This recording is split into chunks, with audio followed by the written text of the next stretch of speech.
Okay, so today we're doing the word problems that will basically apply all the stuff we've learned at this point. So here's some types of questions you might be asked. Fencing an area. Maria has 24 meters of fencing with which to make a rectangular garden. She will use her house as one side of the garden and the fence for the other three sides. What dimensions should she use to make the garden of maximum area? So, what's the first thing you should do when you have a word problem? Draw a picture, exactly. So, let's draw a picture. Here's her house, say. And then her garden is a rectangle. Here's the garden. And we need fence to go around the garden, I guess, to keep out some animals or whatever. And we know that the fence should use 24 meters of fencing. So what do we know about a rectangle? Yeah, the opposite sides are the same. So the way we should be doing this, does everybody remember what a quadratic looks like? It either looks like this or it looks like this. What do you think if I'm trying to find a maximum? Which kind of graph would I be looking for? The second one, yes. The one that actually has a maximum versus a minimum. So all these questions are going to produce quadratics. And what do you think the maximum is going to be? How are we going to figure that out? We need to find the vertex to find maximum. So in all of these, we're going to get it into the form y equals ax minus p squared plus q. And does everybody see that the p and the q are that vertex right there? Okay? And the y equals is going to produce any of the heights along this quadratic. Okay? So the thing to remember about this is you need to define what your variables are. You don't have to use x's and y's. You can use a for area, w for width. It's up to you. But a lot of people just goes back to x's and y's. But you need to tell me what the x's and the y's stand for. So we always look to see what we're trying to find. Maximum area. So the thing that we're going to maximize is our area. How do we find area of a rectangle? Length times width. So what do we know about this area or the dimensions of this here? That these three sides have to add up to 24. But we don't know what the sides are, so that's where variables come involved. So what do you want one of the sides to be called? Let's say it'd be x. Look at that. If this is x, what else is x? The other side over here. So the first thing first is x is the width of the garden in meters. Okay? So, can you figure out what this third side is? I will repeat. The three sides should add up to how much fencing we have. So what do you think that third side would have to be? 24 minus 2x. Very good, Ness. Okay, so if you didn't know how he got that, maybe Ness should explain how he got that, or he just knew.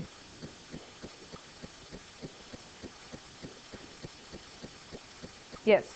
So if you add up this side and this side and this side, it should add up to 24. So if you already know two of the sides, which are x's, then the remainder should be 24 minus the two x's. Does that make sense? And if it doesn't make sense, you put numbers in there and then it'll make sense for that. So does everybody see that the area now would be the length times the width? Okay? So the length times the width is what we're actually going to create the equation out of. So y, this is why sometimes the variables, if you use x and y, doesn't necessarily make sense to you. But the area, this will be the area of the garden. It's going to be a product. Does everybody see that the quadratic is a product there? It might not be originally like that. We might have to get it into this form, but it is a product. And what is y equal to?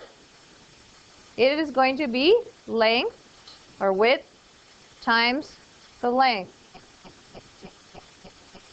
Does everybody see that? And if you want, I can even put in here, this is supposed to be a maximum, just so we know. What's the key features to get a quadratic that's a maximum?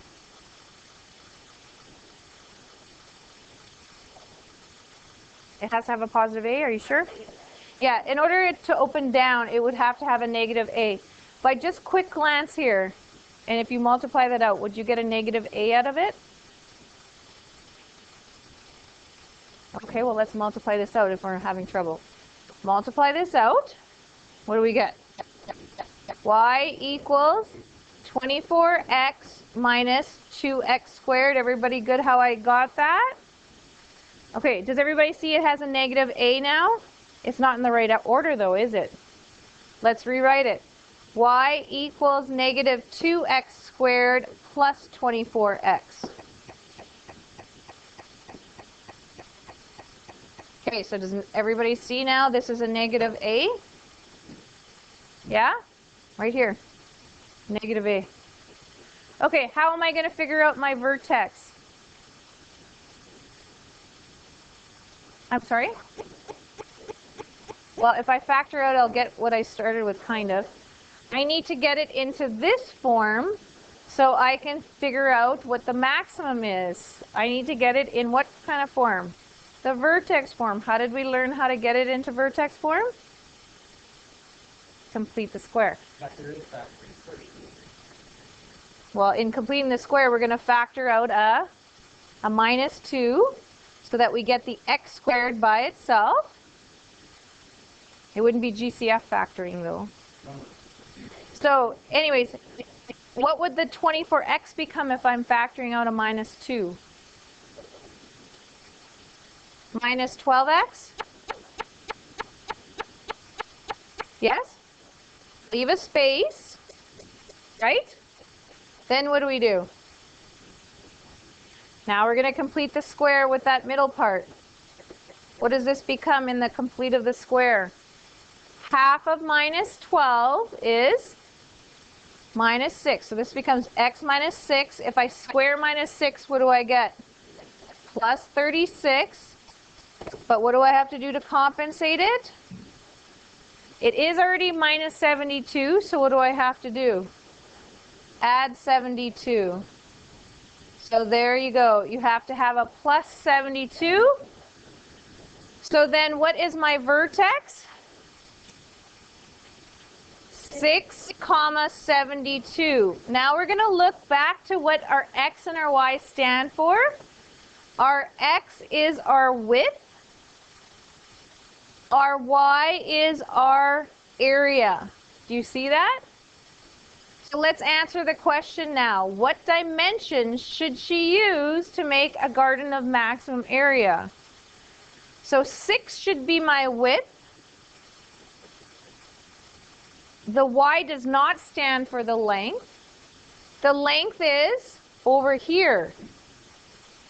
So if this is supposed to be 6, what is my length going to be? Well, it's going to be 24 subtract 2 times 6, because x already solved was 6. So it's going to be 24 minus 12, which is 12. So the last step of our word problem is to answer the question in a sentence. So, what dimensions should she use to make a garden of maximum area? So Maria would use a 6 meter by 12 meter dimension for max area. So on the test, you're getting a half mark for identifying the variables, or you're losing a half mark. You're getting a half mark for writing the sentence to answer it. You're getting 1 mark for setting up the equation and 1 mark for actually completing the square. So it's a 3-mark question here. Okay, so what do we think about that? Not too bad.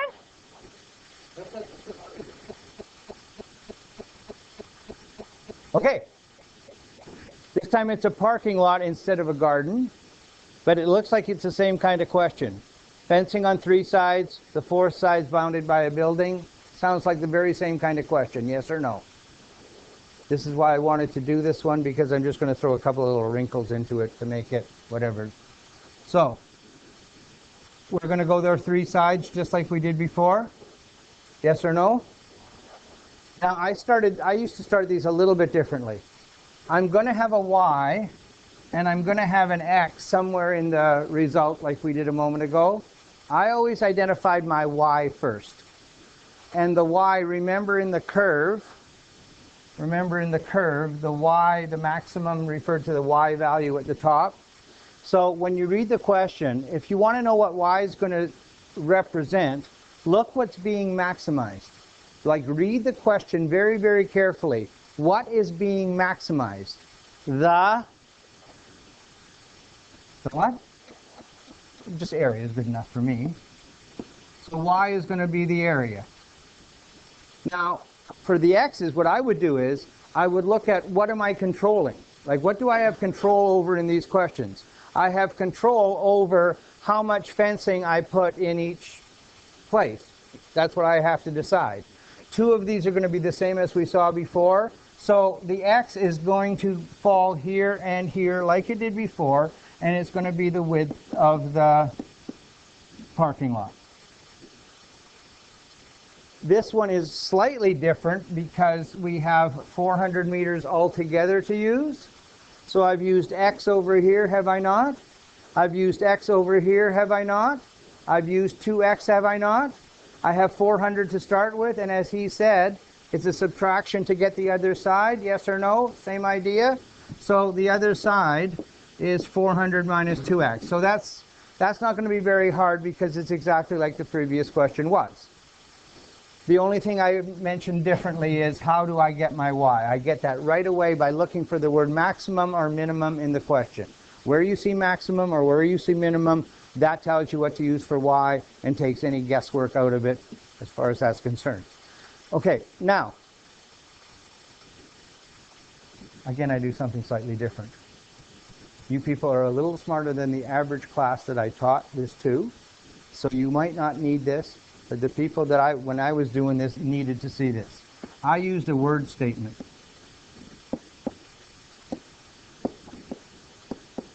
I know you all know this, but some of the people that I had to deal with didn't know that well enough. So I put the thing in words. I'm going to put a little red star here because that might have been, which I guess I shouldn't have done because I didn't know it was causing all sorts of aggravation. Okay, so we have it in words. Now I'm going to replace the words with the information from the problem. Area is being replaced with, we can see it up there, yes or no? Length and width are going to be replaced with 2x times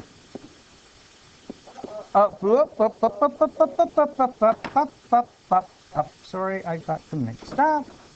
X minus, or times 400 minus 2x, and we've changed thicknesses, but that's okay. It's okay, it's okay, I'm happy with this. So we went from words into what this question is talking about. Are we all okay? And it's going to be a maximum. It's not in the proper form yet because we've got to get that binomial squared thing to get the vertex, yes or no? So at this point, I would say to you, especially based on the people I've just spoken to earlier today, get it in the right form and then we'll answer the question. Don't look at it. Don't stare at this. Do it. Some people are done. So we multiply through the brackets. We get 400x, yes or no? Yeah. And then you get negative 2x squared, yes or no? And then we might want to put it in a different order, yes or no? Because we want the x squared at the front of the whole deal, yes or no? So we've got to there. Are we good? Tell me what to do next. Before I complete the square, I have to factor out the a value, yes or no? A value is -2. By the way, stop at this point. If A value is -2, that's kind of an encouraging thing, because that means it's going to be one of those that opens down and it's going to have a maximum, and we know it's supposed to have a maximum. Yes or no? If you had come upon this and had a positive, that would mean we were doing this, and that would mean we were creating a minimum, which is not part of the darn question.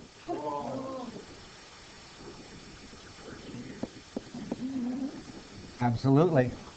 So we're going to factor that out, and we should get to there, yes or no? What?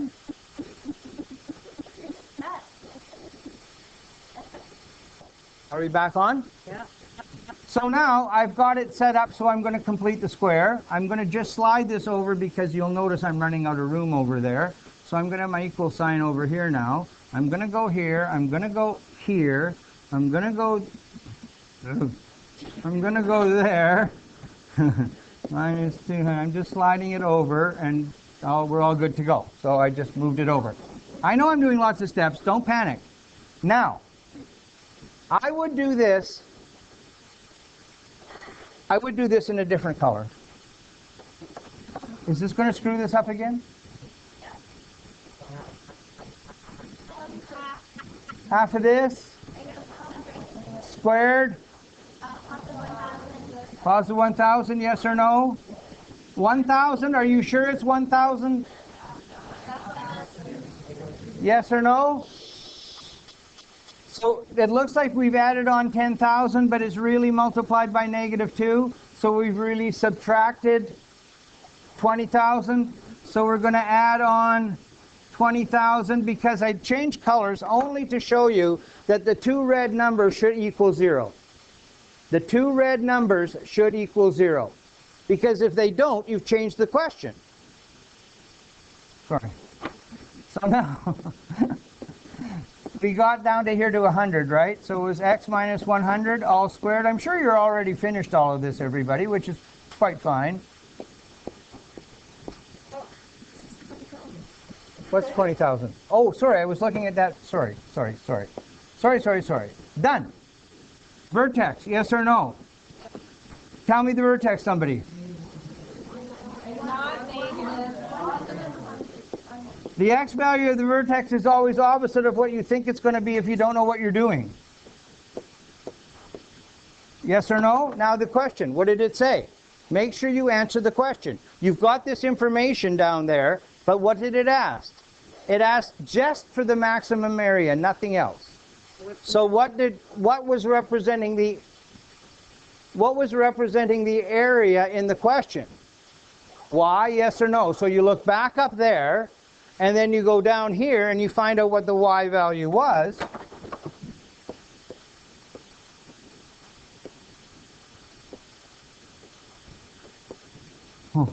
That's area right there. Okay, so they will lose marks if they don't put units. So the max area is 20,000, what? Not meters, square meters, right? Areas in the second dimension because it's width times length, meters squared. All right, projectiles. They're nice, and sometimes they give you the equation because remember that's half the battle is coming up with the equations. So the height h of a ball thrown from the outfield is given by the equation h equals 2 plus 30t minus 5t squared, where t is the time in seconds. Calculate the height reached by the ball. Okay, so how are we going to do that? Draw a picture. Okay, so what is my picture going to look like?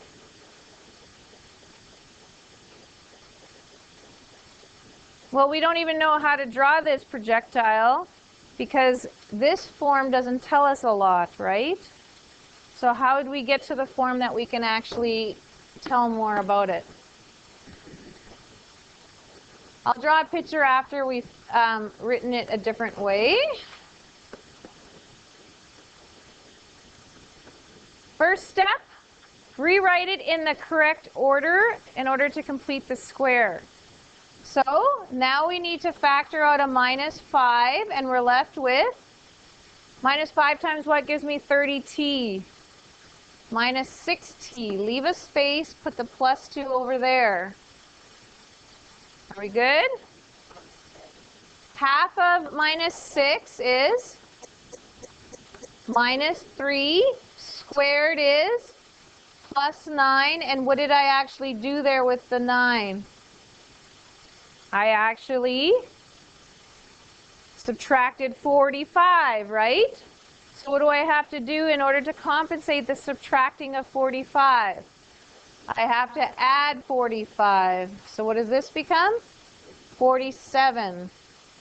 So my vertex is 347. Everybody agree? So if my vertex is 347, if we have, say, 1, 2, 3, and then we have, say, 47 up here, just for fun, I'll put the vertex here. Does everybody agree? It's going to go down. Yes? It's going to go down like this. How do I know it's going to go down like that? Can anybody tell me what the Y-intercept is? Actually, I should draw this a little bit better now that I think of it. Oh, stop. What's the Y-intercept? What's the Y-intercept? Huh? The Y-intercept. That's when x is 0. So, and x is really our t. So if this is 0 and this is 0, what's my Y-intercept? 2. So this is what it looks like. So this is 347. And does that make sense that it's like that? A ball is thrown to the outfield. It's at the height of whoever is standing. He throws it up, and it hits the ground. Do you see? That's the picture of this. It means the person throwing the ball is approximately 2 meters tall. Yes, which is about right. Yeah? Okay, so calculate the maximum height of the ball. Does everybody understand the maximum height is the vertex part of the question? And it's the y value? So what's my answer? So the maximum height is 47 meters, right? How long does it take to reach the maximum height? How long did that take to reach that maximum height? 3 seconds. Yes, it took 3 seconds. Any questions on that one? Okay, try the next one yourself. If you want, you can use a calculator just to divide the minus 4.9 out of there. But on the test, it's going to be a non-calculator. I'll just make sure the numbers are nice and easy to work with. Okay, so the first thing I'm going to write this, maybe I'm going to write it in the right order first, sorry.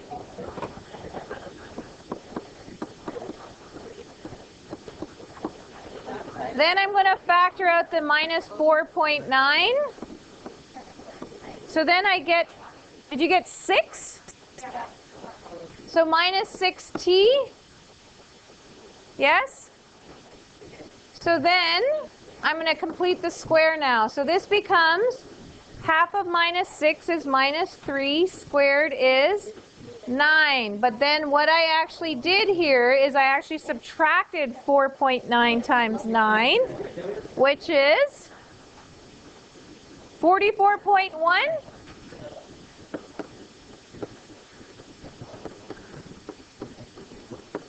Can anybody tell me what the y-intercept of this equation is? It's 0. So here's a visual of what this looks like. It looks like this, and this is 3, 44.1, and this represents a height versus time graph. Does everybody see that? Does everybody see how I got 0, 0 as my starting spot? If I put 0 in for t, this whole thing wipes away and my height is 0. Okay, so let's answer the question now. What's the maximum height? the max height is 44.1 meters, and it took how many seconds? 3 seconds again to reach it. To reach. You guys realize that this question... Next one. Find two numbers whose difference is 8 and where the the product is a minimum. So what kind of parabola is this going to be this time? Yeah, in order to have a minimum, the parabola has to be opening up. So, product is a minimum. That is our Y is the minimum product. Sorry, it's the product.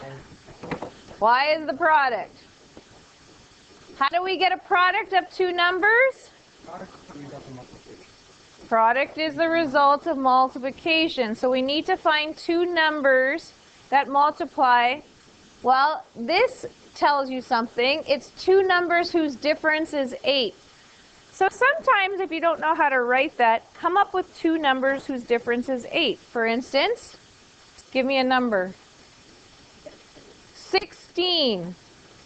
And what would be another number so that the difference of the two would be 16?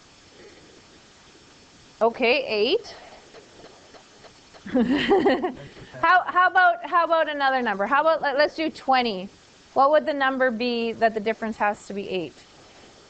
Huh? 12. You see the difference is 8?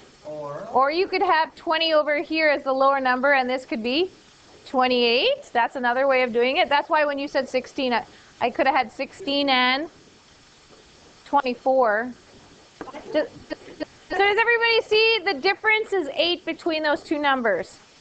Okay, so now how am I getting a number? Say I have 28 as my number. How am I generating 20?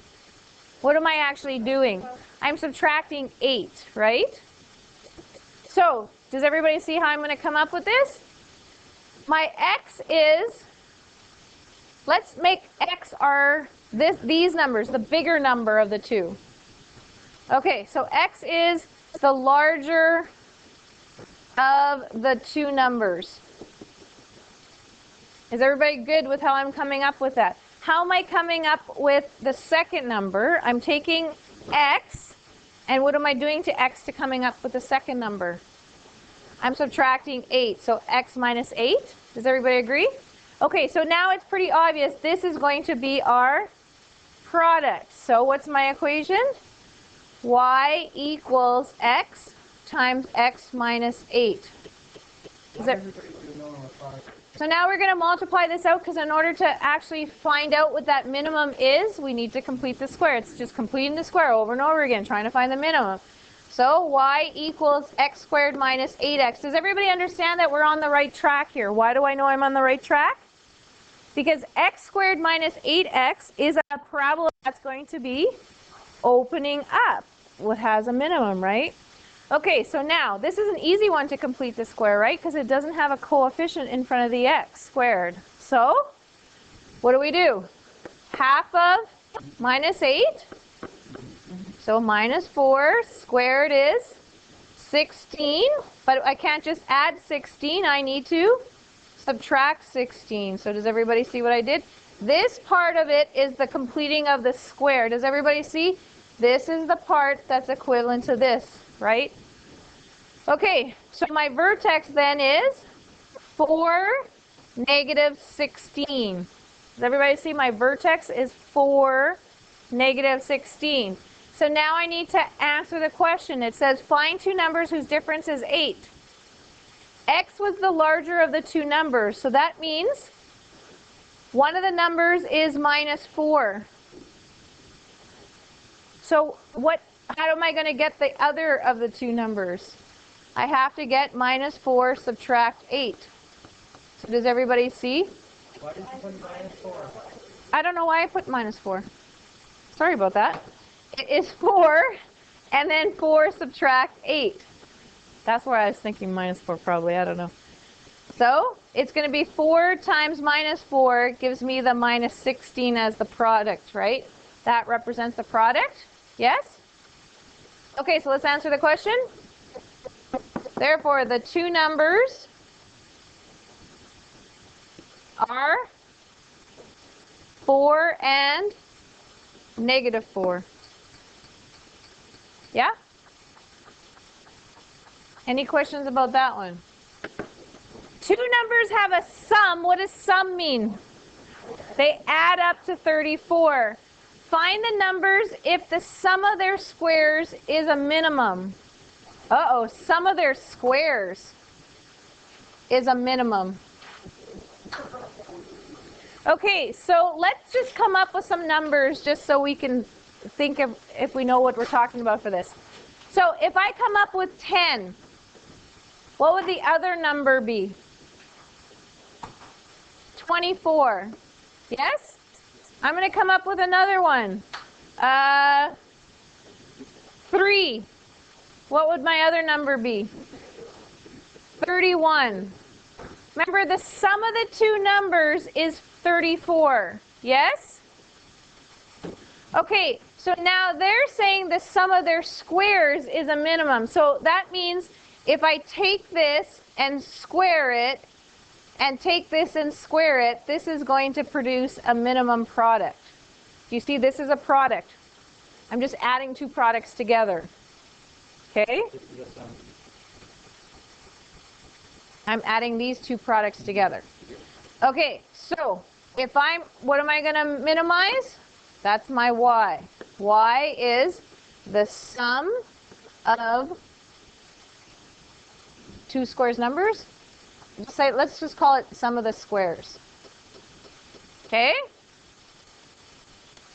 When we were doing the 10 and 24, the 3 and 31, let's make one x. What's the other one going to be? How am I coming up with that other one? Let's try again. It's not x minus 34. If this was 10, how did you come up with 24? It was 34 minus 10, right? So this is going to be 34 minus x. Yes? That's why sometimes giving some examples is a good way to do it, because then you can see how you're generating it, right? Okay, so in this case, x was my smaller of the two numbers. It doesn't really matter what you make x be of the numbers, if it's the larger or the smaller, but just designate what it is. So this is the smaller of the two numbers. Okay, again, how are we coming up with y? Y is the sum of the squares. What did I do there? I squared it and added it together. Does everybody see that? I squared it and added it together. That's what I did there. I squared 3 and 31 and then I added it together. So there's my equation. Y equals x squared plus 34 minus x, the whole thing squared. Does everybody see that? Okay, in order to complete the square, we're going to have to do a lot of simplifying here, right? So this might be a little trouble to do without a calculator, because you might not know what 34 squared is. So what's 34 squared? Does everybody understand this is a FOIL? That right there is 34 minus x times 34 minus x. So first is 34 times 34, which is 1,156. Outer gives you minus 34x. Inner gives you minus 34x. So what do we get together? Minus 68x. And then last we get minus x times minus x is plus x squared. So now I'm going to rewrite this in the correct order in order to complete the square. So y equals 2x squared minus 68x plus 1156. I'm actually going to, well, no, I guess I don't need to leave a space at this point. Does everybody see this is going to produce a minimum? That's what we want. How do I know that? Because it's a positive 2 for my a, right? So first step, factor out the 2. That is a minus 34x, leave a space, plus 1156. Next step, half of minus 34 is What? Minus 17 squared. Does anybody know what 17 squared is? It is 289. Very good. So now I didn't just do 289. What did I actually do there? I added 2 times 289. So that's 5 what? 78. So what do I do? Add 578 or subtract 578? Subtract 578. So what is 1156 subtract 578? It actually is 578. Look at that. So that means my vertex is what? 17, 578. What does my x represent? The smaller of the two numbers. And what does my y represent? The sum of the squares. So let's answer the question now. It says, two numbers have a sum, blah, blah, blah. Find the numbers. So I need to know what the two numbers are. Obviously, one number is 17. What's the other number? No, it's not the square root. Let's see, how did we get that back here? We got the first number by getting x, the second number by going 34 minus x, right? So what's my other number? It's actually 17 again. So therefore, the two numbers are 17 and 17. Okay. Computer software programs are sold to students for $20 each. 300 students are willing to buy them at a price. For every $5 increase, there's 30 fewer students willing to buy the software. This is how people use math and quadratics, and that's why they actually, in Asper School of Business, they're actually wanting you to have a calculus to get into the school, is because they're doing problems like this to generate maximum profits. So, and actually the calculus class that a lot of the management students take is calculus for management students, which they're doing a lot of things like this. So anyways, computer software programs are sold to students for $20 each, and 300 students are willing to buy them. So you have to know something about how you generate revenue. Revenue is equal to the number sold times the price. Does that make sense? If you sold 5 and the cost was $10, you would make $50. Does that make sense? Okay. So this is key for all the revenue questions. Revenue is how much you take in. It's not necessarily profit. It's how much you take in. Do you know how I figure out profit? You have to subtract your cost away from that. Good. Okay, so just to kind of go over what's happening here, they're saying if I sold it for $20 each, that 300 students would buy it, which means I would make a 6 with 3 zeros, $6,000. Does everybody see that? And then what's happening here is if they say, oh, I can make $6,000, I need to up the price. So they're saying, if I up the price $5, so what would be the next one? $25. What's going to happen? I'm going to sell it to 30 fewer people, which is 270. Does that make sense to everybody, that if the price goes up, fewer people will buy it?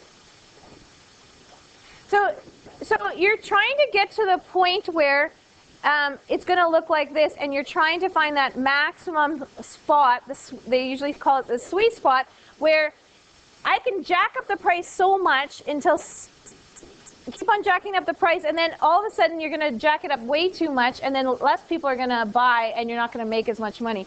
So we're trying to find that max. Okay? Make sense? Okay, so again, just like the last question, maximum revenue. So Y is the revenue, right? And remember, the revenue is cost,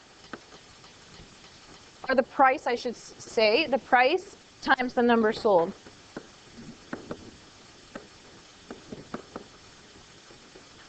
Okay? So the problem with these type of questions, you have to figure out what X actually stands for. And that's half the battle in this, but once you've been shown it once, you'll know it every single time. So X isn't the number sold. What's changing each time? Like for instance, the next one will be, what's this price is going to be? $30. And this is going to be $240, right? So what's actually changing each time? Yeah, so what could X represent then? A good way of thinking of this is, if you're the person that's running this business, what do you control? What are you controlling? What are you changing? The price, right? Yeah. By $5. how many times? As many times as it takes to get the You maximum. don't know how many $5 changes you're making, right? You're making 5 at a time. So this how is many the times number do you change it? of $5 price increases. That's the hardest part of any of these word problems right there. That's very Is hard. figuring out what X is. Okay, so for instance, if I wanted to go from this price down to this price, how many $5 increases were there? 2. So how could I come up with an expression that would represent this? Well, I started with 20 and I took away 2 $5 increases. Does everybody see that? Sorry, 2 $5 increases. I put an X there. 2 $5 increases, yes? Actually, I added 2 $5 increases. Do you see? That's how I got the $30, right? If I wanted to go to something way down here and say I got, I don't know, 15. Actually, I'm increasing, so maybe it's going to be 45. So how many $5 increases would I get going from 20 to 45? It would be 20 plus 5 times 5, 45, right? So what's happening each time? The 5 is not changing. It's the number of increases is going to be. So this expression is going to be represented by 20 plus 5x, where x is the number of $5 increases. What's happening over here? Well, we're starting with 300, and for every $5 increase, what's happening? It's going down by 30. So it's going to be 30 times the number of increases. So that's how I'm going to get my equation here. So y equals 300 minus 30x times 20 plus 5x. Again, that's half the, once you see this once, it's the same thing over and over again. That's why I go through all the types. Okay, so the first thing we have to do is we need to FOIL this, right? And just for time's sake, I will FOIL it for you. So 20 times 300 is 6,000. Outer is plus 1,500x. Inner is minus 600x. And last is minus 150x squared. Is everybody good with that? So I'm going to combine this and write this first. So I got y equals negative 150x squared. 15x minus 600x is positive 900x. And then plus 6,000. Does everybody agree this is going to give me a maximum? So it's looking good for us. I'm just running out of room now. So if I factor out the minus 150, I'm left with x squared. If I factor out a minus 150 out of 900, it works out nicely. It's minus 6x. And then I have, I need to erase this, sorry, because I don't have enough room. So I still have plus 6,000 at the end. So half of minus 6 is minus 3. Sorry. X minus 3 squared is plus 9. What did I actually add there? Well, minus 150 times 9, which is, I'm sorry? Yes. 1,350. It was negative, so I got to add it. So now I'm going to add those two together, and I get 7,350. So my vertex is 3,7350. What does that represent, the 3 again? The number of $5 increases, and the 7,350 represents my revenue, right? My maximum revenue. So what price should be charged for maximum revenue? Three $5 increases, but what's the price? The price charged should be $35. How are we getting $35? 20 plus 15, because I have 3 $5 increases to the $20 original is 35, and the maximum revenue is, it shouldn't have an S there, is $7,350. Okay, so the next example I can finish tomorrow, but it's the same thing over and over again. Try the assignment. Again, we're going to work on this tomorrow, right?